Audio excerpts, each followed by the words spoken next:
കമാൽ പാഷ, ഒരു കേസിൽ പ്രതിയായി അന്വേഷണം നേരിടുന്നു എന്നതുകൊണ്ട് മന്ത്രി രാജിവെക്കേണ്ട നിയമപരമായ ബാധ്യതയുണ്ടോ?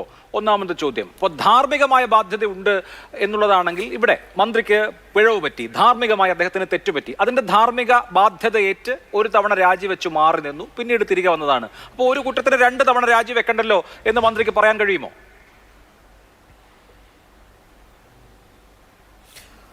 അത് അഭിലാഷ്, 2 വിധത്തിൽ ചിന്തിക്കണം. ഒന്ന്, ധാർമ്മികതയുടെ പ്രശ്നം നോക്കിക്കഴിഞ്ഞു കഴിഞ്ഞാൽ അന്ന് അദ്ദേഹം നേരത്തെ രാജിവെച്ചപ്പോൾ ധാർമ്മികത മുൻനിർത്തിയാണ് രാജിവെച്ചതെന്ന് പറയുന്നു. ഇന്ന് കുറച്ചുകൂടെ സിറ്റുവേഷൻ, സാഹചര്യം കുറച്ചുകൂടെ വഷളാണ്. ഇന്നത്തെ കാര്യം ഇന്ന് കുറച്ചുകൂടെ പ്രശ്നമാണ്. കാരണം ഹൈക്കോടതി കണ്ടിരിക്കുന്നു ഇങ്ങനെയുള്ള കുറ്റകൃത്യം ഉണ്ടെന്നുള്ള രീതിയിൽ കണ്ടിട്ടുണ്ട്. അപ്പോൾ അത് കുറച്ചും കൂടെ ഒരു ബുദ്ധിമുട്ട് അദ്ദേഹത്തിന് വന്നിട്ടുണ്ട്.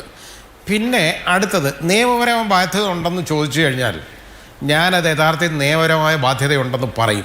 അതിൻ്റെ കാരണം കൂടെ പറയാം. കാരണം ഒരു പാവം പോലീസ് ഉദ്യോഗസ്ഥൻ, ഇൻറ്റഗ്രിറ്റിയുള്ള ഒരു ഉദ്യോഗസ്ഥനെ കൊണ്ട് അന്വേഷിക്കാനാണ് പറഞ്ഞേക്കുന്നത്. ആ പാവപ്പെട്ട ഇൻറ്റഗ്രിറ്റിയുള്ള ഉദ്യോഗസ്ഥൻ്റെ ആ പൊസിഷൻ ഒന്ന് ചിന്തിച്ച് നോക്കിക്കോളൂ. നമുക്കറിയാമല്ലോ, ഇങ്ങനെയുള്ള ഇത്രത്തോളം രാഷ്ട്രീയമായിട്ട് ഇത്രത്തോളം വലിയ അധികാരത്തിലൊക്കെ ഇരിക്കുന്ന ഒരാൾക്കെതിരെ അന്വേഷിക്കേണ്ടതായി വരുന്ന ഗതികേട്. മാത്രമല്ല, അദ്ദേഹം മന്ത്രിയായിട്ട് തുടരുകയാണ്. മന്ത്രിയായിട്ട് തുടരുമ്പോൾ ഈ പാവപ്പെട്ട പോലീസ് ഉദ്യോഗസ്ഥനെ എങ്ങനെ അന്വേഷിക്കാൻ പറ്റും? ഇത് പ്രോപ്പറായിട്ട് ശരിയായിട്ട് എങ്ങനെ അന്വേഷിക്കാൻ പറ്റും? യഥാർത്ഥ ഈ മന്ത്രി എന്നൊക്കെ പറയും, ഇവരെല്ലാം അദ്ദേഹത്തിൻ്റെ മേലുദ്യോഗസ്ഥരല്ലേ.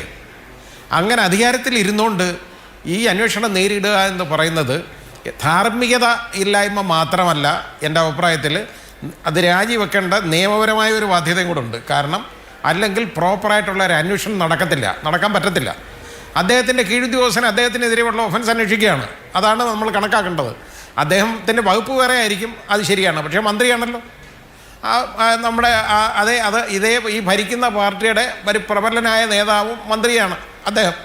അപ്പോൾ അങ്ങനെ വരുന്ന ഉടനെ അദ്ദേഹം അധികാരത്തിൽ തുടരുക എന്ന് പറയുന്നത് ഇത് ഒരു അന്വേഷണത്തെ യഥാർത്ഥത്തിൽ തടയുന്നതിന് തുല്യമായിരിക്കും, ശരിയായ ഒരു അന്വേഷണത്തെ.